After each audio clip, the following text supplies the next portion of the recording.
പലപ്പോഴും തദ്ദേശ സ്ഥാപനങ്ങൾക്ക് തലവേദനയാകുന്ന ഒന്നാണ് മാലിന്യ സംസ്കരണം. എന്നാൽ ഇടുക്കി ഇരട്ടയാർ ഗ്രാമപഞ്ചായത്തിൽ മാലിന്യ സംസ്കരണം നടത്തുന്നത് ഒരു വേറിട്ട വഴിയിലൂടെയാണ്. കേന്ദ്രമന്ത്രി നിർമ്മല സീതാരാമന്റെ അടക്കം പ്രശംസ പിടിച്ചുപറ്റിയ പദ്ധതി. എങ്ങനെയാണ് ഇരട്ടയാർ ഗ്രാമപഞ്ചായത്തിൽ മാലിന്യ സംസ്കരണം നടത്തുന്നത്? അത് വിജയവഴിയിലേക്ക് എത്തിയത് എങ്ങനെയാണ് എന്ന് പരിശോധിക്കുന്നു രാഹുൽ വിജയൻ. നമ്മുടെ നാട്ടിലെ പഞ്ചായത്തുകൾക്കും മുനിസിപ്പാലിറ്റികൾക്കുമൊക്കെ ഏറ്റവും വലിയ തലവേദന ഉണ്ടാക്കുന്ന ഒരു കാര്യമാണ് മാലിന്യം. എന്നാൽ നമ്മുടെ ഇരട്ടയാർ ഗ്രാമപഞ്ചായത്തിന് മാലിന്യം അത്ര തലവേദനയുള്ള കാര്യമല്ല. പല ഭാഗങ്ങളിൽ നിന്നായി ഹരിതകർമ്മ സേനാംഗങ്ങൾ മാലിന്യങ്ങൾ നല്ല വൃത്തിയായി ശേഖരിക്കുക മാത്രമല്ല, അത് വിറ്റ് കാശാക്കുക കൂടി ചെയ്യുകയാണ്. ആ വിശേഷങ്ങൾ നമുക്കൊന്ന് കണ്ടുവന്നാലോ.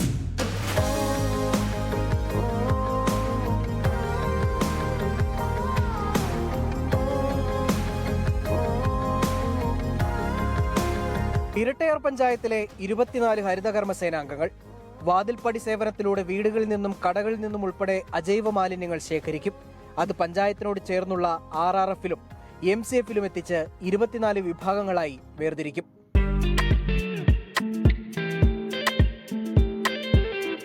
ഇതാണ് ഇരട്ടയാർ പഞ്ചായത്തിന്റെ മെറ്റീരിയൽ കളക്ഷൻ ഫെസിലിറ്റി സെന്റർ. ഹരിതകർമ്മ സേനാംഗങ്ങൾ വിവിധ ഭാഗങ്ങളിൽ നിന്ന് ശേഖരിക്കുന്ന മാലിന്യങ്ങൾ ഇവിടെ എത്തിക്കും. പിന്നീട് തരംതിരിക്കുന്ന പ്രക്രിയ നടക്കുന്ന സ്ഥലം അതാണ് ഇത്. ബെയിലിംഗ് യൂണിറ്റുകളുടെ സഹായത്തോടെ മാലിന്യങ്ങൾ അമർത്തി ഒതുക്കി കെട്ടുകളാക്കും. പിന്നീട് അവ സംസ്കരണത്തിനായി സ്വകാര്യ ഏജൻസികൾക്കും റീസൈക്ലിംഗ് കമ്പനികൾക്കും കൈമാറും. 5 വർഷമായിട്ട് ഞങ്ങൾ പഞ്ചായത്തിന്റെ മെമ്പർമാരുടെയൊക്കെ കഠിനമായ പ്രയത്നം കൊണ്ട് നമുക്ക് പഞ്ചായത്ത് നമ്പർ 1-ലെത്താൻ സാധിച്ചിട്ടുണ്ട്. നിരവധി അവാർഡുകൾ കരസ്ഥമാക്കാൻ സാധിച്ചു. എക്കണോമിക് സർവേയിൽ നമ്മുടെ പേര് വന്നു. നമ്മുടെ ഹരിതകർമ്മ സേനാംഗം നിലയിൽ ഞങ്ങൾക്ക് അഭിമാനം മാത്രമേ ഉള്ളൂ. ഞങ്ങളുടെ വരുമാനം വർദ്ധിച്ചു. എല്ലാവരും ഞങ്ങൾക്ക് നല്ല സഹകരണമാണ്. 99% യൂസർ ഫീ നമുക്ക് പഞ്ചായത്തിൽ നിന്ന് കളക്ട് ചെയ്യാൻ സാധിച്ചിട്ടുണ്ട്. എല്ലാവരും ഞങ്ങൾക്ക് നല്ല സപ്പോർട്ട് കിട്ടുന്നുണ്ട്. ഞങ്ങൾ മുൻപന്തിൽ നിൽക്കാൻ നമുക്ക് സാധിക്കുന്നുണ്ട്. കേന്ദ്ര ധനമന്ത്രി നിർമ്മല സീതാരാമൻ പാർലമെന്റിൽ അവതരിപ്പിച്ച സാമ്പത്തിക സർവേ റിപ്പോർട്ടിൽ ഇരട്ടയാർ പഞ്ചായത്തിലെ മാലിന്യ സംസ്കരണ രീതിയെപ്പറ്റി പരാമർശിച്ചിരുന്നു.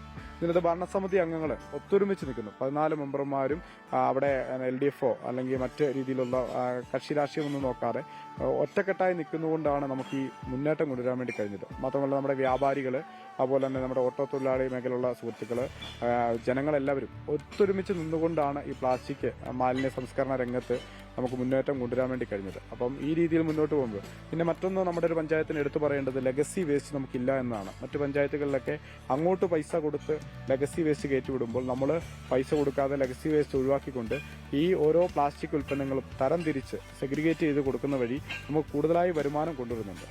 മാലിന്യ ശേഖരണത്തിൽ നിന്ന് ലഭിക്കുന്ന ചില്ലുകുപ്പികളും പഞ്ചായത്ത് സംസ്കരണത്തിനായി നൽകി പണമാക്കും.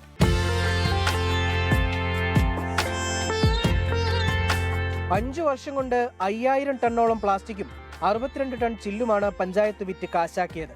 ഇതിലൂടെ 32 ലക്ഷം രൂപയുടെ വരുമാനമുണ്ടാക്കി. പ്രതിമാസം 2.5 ലക്ഷം രൂപയോളം ഉപഭോക്തൃ ഫീസിനത്തിലും ലഭിക്കും.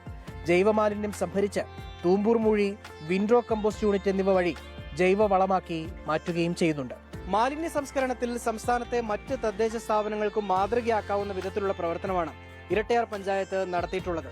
ഇപ്പോൾ ഒരു പടി കൂടി കടന്ന് ജൈവവളങ്ങൾ പഞ്ചായത്തിന്റെ സ്വന്തം പേരിൽ തന്നെ വിപണിയിൽ എത്തിക്കാനുള്ള ശ്രമവും തുടങ്ങിക്കഴിഞ്ഞിട്ടുണ്ട്. രാഹുൽ വിജയൻ, 24 ഇടുക്കി. ലോകത്തെവിടെയായാലും ഏത് സമയത്തും 24 വാർത്തകളും ഓഗ്മെന്റഡ് റിയാലിറ്റി പാക്കേജുകളും എക്സ്പ്ലെയിനറുകളും വിശദമായി കാണാൻ ഞങ്ങളുടെ YouTube ചാനൽ നിങ്ങൾക്ക് സബ്സ്ക്രൈബ് ചെയ്യാം.